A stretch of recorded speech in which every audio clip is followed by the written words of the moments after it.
Remember that when we came up with the Green Book, President Akufo-Addo said that it was full of fantasies. At least, there was no project in the Green Book that was labeled as 0% in the Green Book. No project. Most of the projects that were listed in the Green Book were completed, commissioned projects that had been undertaken by the NDC government. If you check the pond water project, the Teshi desalination project, such a huge project, you know. If you check the 3K, the Kumau, Konongo, Kwahu water project, these were huge, huge projects. On the contrary, if you go on this tracker, you would find boreholes, you know, mundane district level projects that some have been undertaken by the levies collected, the internally generated funds of the district. All of these projects have been loaded onto the tracker. So, for me... Because I think at some point of the tracker, it also breaks down what has been achieved by ministers.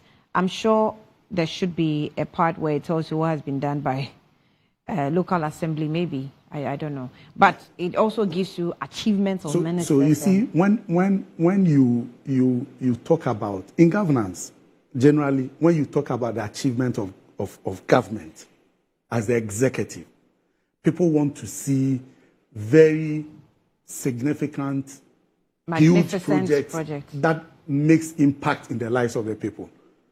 If we want to be labeling projects that are done at the district level with internally generated funds, I mean, we must be serious. When you say internally generated funds, how do you mean? Because some of the projects, if you go to a district, the level of beneficiary is very subjective. Let's say the Nungwa district, where they collect tools from the market. Yeah. These tools from the market, and then they use it to construct a borehole for a community. Then Kojo Opon Nkrumah carries a camera to go and take a picture of it and load it onto the tracker and say, this is government achievement. We must be serious. I mean, this must be... And for me, it's... If you study if you watch the interview of the Ashanti regional minister, when he was asked to mention 10 significant projects in Ashanti region, the first project he mentioned was a project done by the Rebecca Foundation. Rebecca Foundation. That project was led by the media. I remember, I think multimedia led in raising funds from all of us to go and construct that maternity block. And as a minister for 7 to 8 years, when you are asked to mention huge or significant government projects, the first project that comes in mind is a project undertaken by a foundation, an NGO. Madam Lordina Mahama, the wife of former President Mahama, has been constructing a lot of health facilities. Recently, she opened one in the Boli district. You won't find that in an NDC list of achievements. Why? Because we are dealing with serious projects. When we say that I think you should add it too. When we say that we have done well, we mean to say that the taxes we collected from the people, the loans we contracted, the revenues we got from our oil production, the grants that were given to us by multilaterals or other international organizations, put all of them together. This is what we have been able to achieve. And so we tell you that we took a loan facility of $100 million to construct the first phase of Nkrumah interchange. Then you know that monies have been put to use. If we tell you that some of the loans we contracted were for the Pokuasi interchange, for the Obechebi Lamte interchange, and for the Tema motorway expansion project, then you would know that we actually borrowed, we actually raised revenue in order to undertake all of these projects. So that is what we want to see. And we will measure this government by the amount of money, revenues that they have received over the 8-year period And that's unprecedented. No government come close to Nana Akufo-Addo. He's been the luckiest president ever in terms of revenue generation. It was his time that COVID alone gave him over 21 billion Ghana cedis. And we cannot tell what we have used those monies for. It is his time that our debt profile has increased from 120 billion to over 600 billion, an addition of close to 500 billion Ghana cedis. And President Akufo-Addo cannot tell us major significant projects that has made impact in the economy.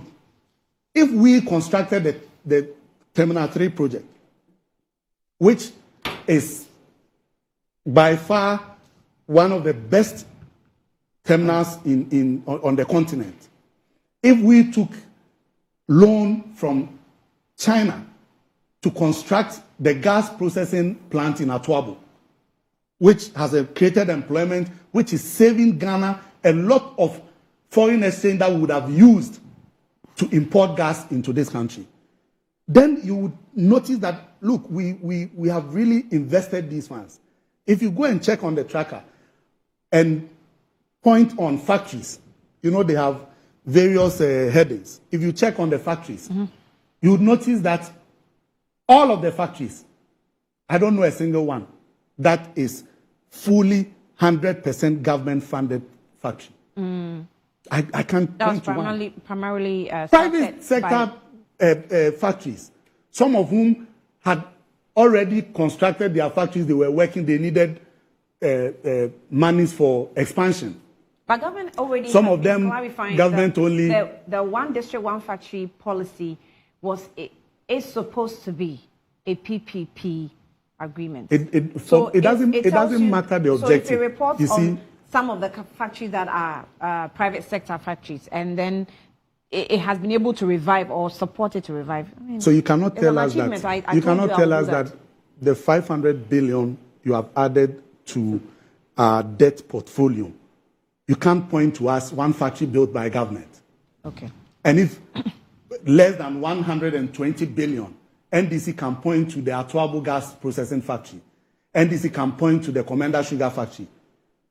NDC can point to the Share Butter factory in the Savannah region.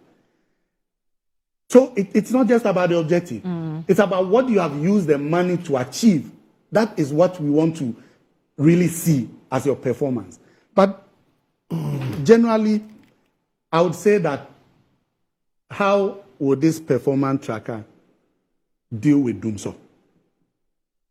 So, for example, if you want to go on the performance tracker, this morning, I haven't seen anything on energy. You woke up, there's energy there. You can see that they said they have increased access to electricity from 81% to 86 or so, just 5% within 8 years.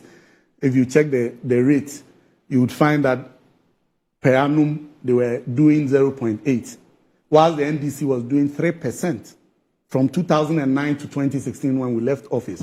We had increased our access to electricity from below 60% to 80%. And if you break it down, you find that we're doing an annual rate of 3%. So even with what you have reported, you would see that the NDC has a superior record. But check on the tracker. You are an allergy. You are Amaria. You want to go for Eid prayers this morning. You woke up, your light is off.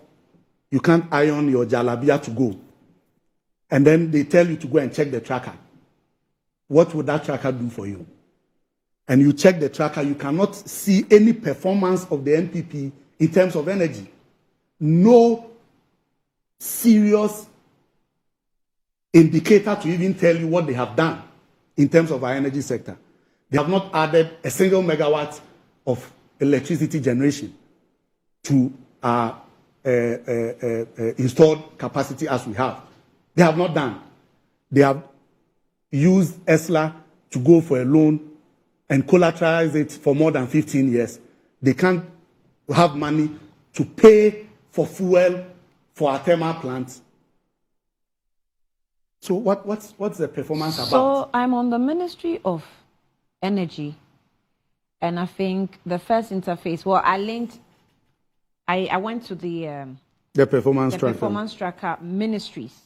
Then I clicked on the Ministry of Energy. The first page of the Ministry of Energy Performance Tracker is clean environment. So government is, advancing on the clean environment policy. And what I see is distribution of improved cooked stoves. That is 97,253. Improved charcoal cooked stove distributed for clean cooking since 2018. You see, what's that? Is that something that you were also doing? Of course, under the NDC. You know about energy conservation and how to move away and deal with climate change. Yes. I mean, districts were giving stove and gas cylinders to... So this policy is decentralized? Of course, it goes to the district. To the district. And so it's not a new policy by the NPP government. And you did that? Yes. Yes. But it's not in the Green Book. Of course, that's why I'm saying that the Green Book is dealing with serious, significant projects. The districts are also mandated to talk about their achievements. Because this is very new to me. Oh, yes, okay, of course. Because we were interested in dealing with, I mean, if you want to account for the monies you have, you cannot do that extensively. And so what you really do is to concentrate on projects that can reflect the amount of money that you have collected from the people. But on the point that I was making, this performance tracker cannot deal with unemployment. Ghanaians want jobs. People are crying that they cannot get jobs to do. How is this performance tracker able to deal with it? The number of people who are falling below the poverty line in the country today, how is this performance tracker going to deal with it?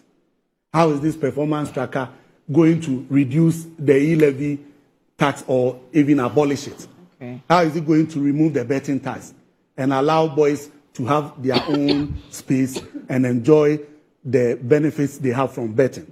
So this performance tracker is not dealing with any problems, any of the problems that we have currently.